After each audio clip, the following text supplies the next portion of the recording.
वचन से घबरा गई और सोचने लगी, यह किस प्रकार का अभिवादन है। स्वर्गदूत ने उससे कहा, हे मरियम, भयभीत न हो, क्योंकि परमेश्वर का अनुग्रह तुझ पर हुआ है। देख, तू गर्भवती होगी और तेरे एक पुत्र उत्पन्न होगा। तू उसका नाम यीशु रखना। वह महान होगा और परम प्रधान का पुत्र कहलाएगा, और प्रभु परमेश्वर उसके पिता दाऊद का सिंहासन उसको देगा, और वह याकूब के घराने पर सदा राज्य करेगा, और उसके राज्य का अंत न होगा। मरियम ने स्वर्गदूत से कहा, यह कैसे होगा?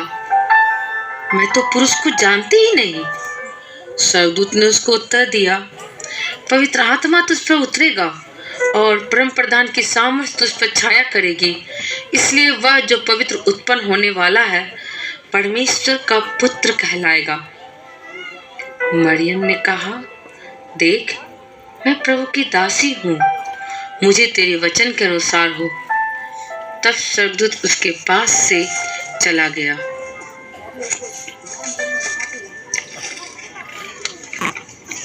जब मरियम की मंगनी यूसुफ के साथ हो गई तो उनके इकट्ठा होने से पहले ही वह पवित्र आत्मा की ओर से गर्भवती पाई गई।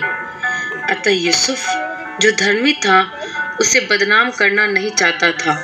उसे चुपके से त्याग देने का विचार किया। जब वह इन बातों को सोच ही में था तो प्रभु का स्वर्गदूत उसे स्वप्न में दिखाई देकर कहने लगा, हे यूसुफ, दाऊद की संतान, तू अपनी पत्नी मरियम को अपने यहाँ ले आने से मत डर, क्योंकि जो उसके गर्भ में है वह पवित्र आत्मा की ओर से है। वह पुत्र जनेगी और तू उसका नाम यीशु रखना, क्योंकि वह अपने लोगों का उनके पापों से उद्धार करेगा। यह सब इसलिए हुआ कि जो वचन प्रभु ने भविष्यवक्ता के द्वारा कहा था वह पूरा हो। देखो, एक कुमारी गर्भवती होगी और एक पुत्र जनेगी और उसका नाम इम्मानुएल रखा जाएगा, जिसका अर्थ है परमेश्वर हमारे साथ। तब यूसुफ नींद से जागकर प्रभु के दूत को धन्यवाद किया। दूत की आज्ञा के अनुसार अपनी पत्नी को अपने यहाँ ले आया। उन दिनों में अगस्तुस कैसर की ओर से आज्ञा निकली कि सारी जगत के लोगों को नाम लिखे जाए। यह पहली नाम लिखाई उस समय हुई जब सब लोग नाम लिखवाने के लिए अपने अपने नगर को गए। अतः यूसुफ भी, इसलिए कि वह दाऊद के घराने और वंश का था, गलील के नासरत से यहूदिया में दाऊद के नगर बैतलहम को गया कि अपनी मंगेतर मरियम के साथ जो गर्भवती थी नाम लिखवाए। पर वहां जाने के बाद रहने के लिए कोई जगह नहीं मिल पा रही थी। कहीं भी किसी भी सराय में ना कोई कमरा खाली था, ना ही कोई बिस्तर। मरियम का बच्चा जल्द ही आने वाला था, अतः उन्हें कोई न कोई जगह ढूंढना जरूरी था। ठक ठक ठक ठक, क्या कोई कमरा खाली है? मेरी पत्नी गर्भवती है, कृपया दरवाजा खोलिए। नहीं नहीं, यहाँ से जाओ, कोई कमरा खाली नहीं है। वहां जगह नहीं मिलने के कारण उसने फिर दूसरा दरवाजा खटखटाया। ठक ठक ठक ठक, कृपया दरवाजा खोलिए, मेरी पत्नी गर्भवती है। अरे नहीं नहीं, यहाँ से जाओ, कोई कमरा खाली नहीं है। कहाँ कहाँ से चले आते हैं लोग। इस तरह उन लोगों ने काफी दरवाजा खटखटाया, लेकिन कोई कमरा खाली नहीं मिला। फिर भी अंत में एक और दरवाजा उन्होंने खटखटाया। ठक ठक ठक ठक, कृपया दरवाजा खोलिए, मेरी पत्नी गर्भवती है। कृपया आज रात रुकने की जगह मिलेगी, कृपया कर दरवाजा खोलिए। इस तरह उन्होंने फिर से एक दरवाजा खटखटाया तो अंदर से आवाज आई, भाई, कमरा तो खाली नहीं है, सिर्फ एक ही जगह खाली है, वह भी गौशाले में। अगर आप चाहते हो वहां रुकना तो रुक सकते हो। इस तरह उसने वहां रहते हुए उसके जन्ने के दिन पूरे हुए और वह अपना पहलौठा पुत्र जनी और उसे कपड़े में लपेट कर चरनी में रखा, क्योंकि उनके लिए सराय में जगह न थी। और उस देश में कितने गडेरिये थे जो रात को मैदान में रहकर अपने झुंड का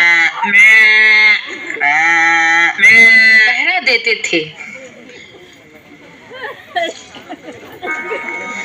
और प्रभु का दूत उनके पास आ खड़ा हुआ और प्रभु का तेज उनके चारों ओर चमका और वे बहुत डर गए। तब स्वर्गदूत ने उनसे कहा, मत डरो, क्योंकि देखो मैं तुम्हें बड़े आनंद का सुसमाचार सुनाता हूँ, जो सब लोगों के लिए होगा कि आज दाऊद के नगर में तुम्हारे लिए एक उद्धारकर्ता जन्मा है और यही मसीह प्रभु है। और इसका तुम्हारे लिए पता है कि तुम एक बालक को कपड़े में लिपटा हुआ और चरनी में पड़ा पाओगे। जब स्वर्गदूत उनके पास से स्वर्ग को चले गए तो गडेरिये ने आपस में कहा, आओ हम बैतलहम जाकर यह बात जो हुई है जिसे प्रभु ने हमें बताया है देखे। आओ चले, आओ चले, आओ चले, वो रहे हमारे उद्धारकर्ता। आओ हम सब मिलकर प्रणाम करें। प्रणाम राजा, प्रणाम राजा, प्रणाम राजा। हेरोदेस राजा के दिनों में जब यहूदिया के बैतलहम में यीशु का जन्म हुआ तो पूर्व से कई ज्योतिषी यरूशलेम में आकर पूछने लगे, यहूदियों का राजा जिसका जन्म हुआ कहाँ है? क्योंकि हमने पूर्व में उसका तारा देखा है और उसको प्रणाम करने आए। उस रात उन ज्योतिषियों ने फिर उसी तारे को देखा। वे उसका पीछा करते हुए बैतलहम आए।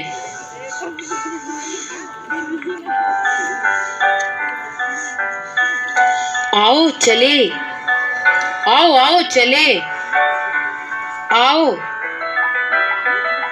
आओ हम लोग चले, आओ चलकर देखें, आओ हम उस तारा का पीछा करें, आओ शीघ्र आओ। इस तरह वो प्रभु यीशु मसीह जो हमारे उद्धार करता है जन्म लिया, उस तारा का पीछा करने लगे। तारा जिस घर में यीशु था उसके ऊपर ठहर गया और चमकने लगा और उन्हें खुशी से कहा, आखिरकार उस नए राजा को हमने पा ही लिया। आओ चले, आओ चले।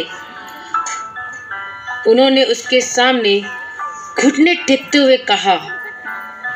पहले ने कहा, प्रणाम राजा, यह सोना राजा के लिए मेरा उपहार है। दूसरे ने कहा, यह मेरा उपहार लोबान जो सुगंध के लिए जलाया जाता है। तीसरे ने कहा, यह गंधरस है मेरा उपहार। ये उपहार बहुत ही कीमती थे और एक नए राजा और एक राजा ही के योग्य थे। किसी बच्चे के लिए उपहार असाधारण और अनोखा था। इस तरह